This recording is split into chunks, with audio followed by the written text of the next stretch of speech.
Noong una, curious lang talaga ako nitong trending na pastel dito sa TikTok mga mi. Parang ang sarap-sarap niya kasi kaya naman napabili ako ng isa para naman malaman ko, matry ko kung legit ba talaga na masarap.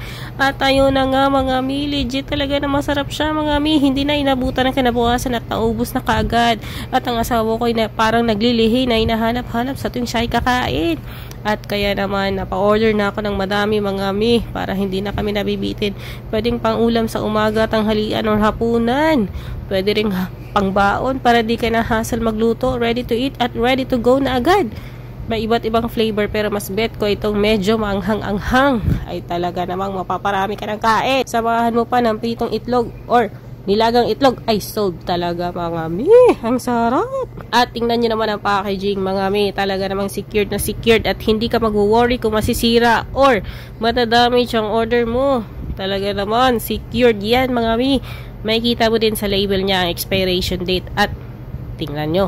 Legit. Legit yan mga mi. Try mo na din para malaman mo yung link nasa yellow basket. God bless everyone.